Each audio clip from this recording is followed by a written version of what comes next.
There was always like people who were considerate and like they'd give money, and then my parents would use that money for rent and gas, and then there was a bunch of people helping us out. Oh, that's good. Like family members and family friends. You have a lot of family here in the area? Yeah. Oh, that's good. We do. And how long have they been in this area? Like, for like more than like 15 years, because my dad has siblings here, my mom has siblings here as well, so they've been here for more than 15 years. So they have a really strong network. I don't think much them, because I don't know if they have health coverage, but for the kids, yeah, they're covered because they were born here. But like strong network of support for family among the family members. Yeah. For healthcare, who knows? Yeah. I mean, do a lot of them use the clinic? Yeah, when they bring like my cousins to checkups. Yeah. So the kids are covered. Yeah. Yeah. But the adults, it's kind of. I don't know about them. Yeah. Yeah. Because I know that some jobs offer health coverage, but I don't know if it's like that for all of them. Yeah, sure. Yeah. It's hard to know. Yeah. I mean, some jobs do offer, some jobs don't. Yeah. Right? But then they have Medi-Cal sometimes if you qualify, like you said, depending on income. Yeah. So I'm especially interested in Medi-Cal because it does have such strict like eligibility criteria. And so sometimes people qualify, sometimes they don't. I'm interested in when there's like maybe a person wouldn't qualify, but something happens and then they do. Like in the case of your dad, you know, I don't know if he ever tried to apply for Medi-Cal before. I don't think so, because I don't think he ever tried to apply for it. He just wanted it for us.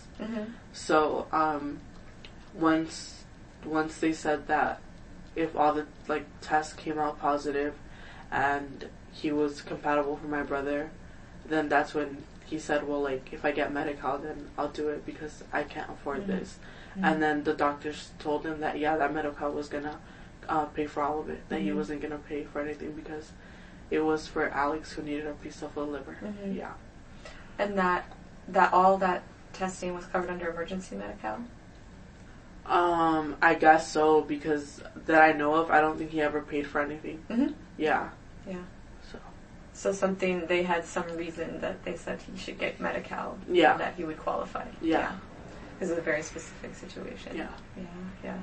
That makes sense. I feel like that's something I'm hearing a lot, is there's sometimes some thing that happens that triggers someone to be able to get Medi-Cal. Maybe they didn't have it before, maybe they wouldn't get it just like applying normally, but... Yeah. But I think there was a time when he was at the hospital, and I think he just saw my brother like really ill, and he got like, he couldn't breathe. So I think a doctor noticed that, and they actually took him to the emergency room at Stanford, but I think he did get a bill for that. Oh, he did? Yeah. And did he have to pay? I'm not sure. I never asked him. I just remember handing him the bill and telling him, well, like, oh, you got charged for that time that you got kind of sick. But I don't know if he called and said, well, like, oh, I can't pay this. But I just remember that one time he got that bill.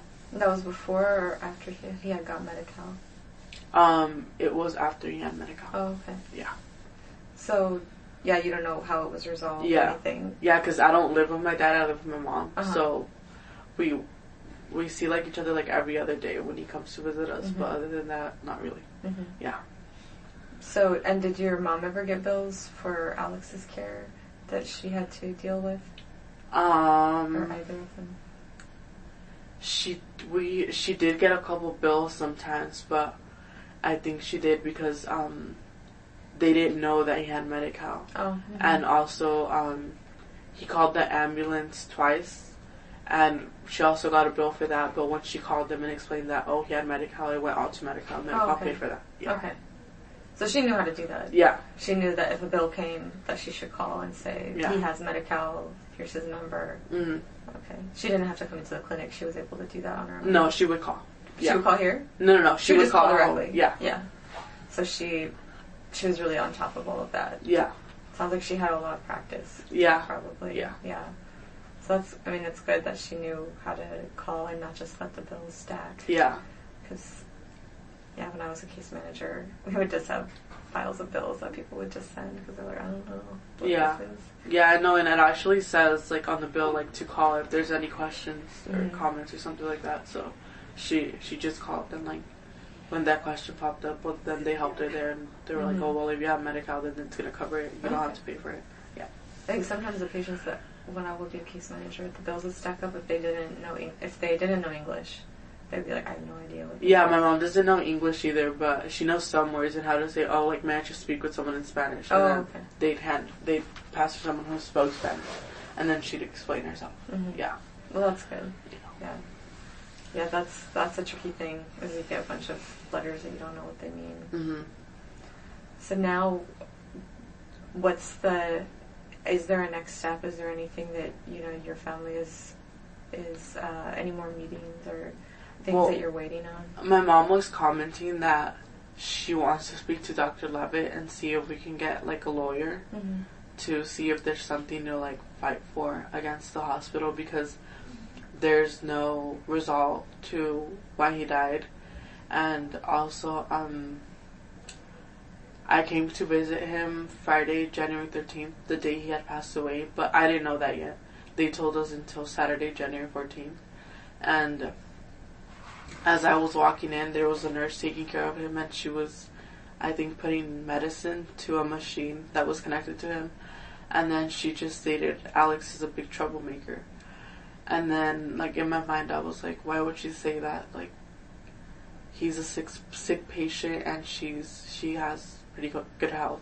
And I didn't say anything because my parents just always, like, tell me, like, oh, like, we can't, like, go against the nurses or doctors because then they write that under their notes and it makes Alex look bad.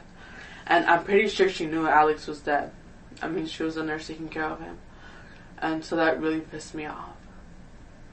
So she was putting medicine into another patient or to him? No. He was in he had his own room. There wasn't another patient there. So she was talking to you? No, she didn't see me walk in. She had her back facing me. So as I was walking in, she was doing something in the machine, I guess putting medicine, because Alex had IV still connected to him.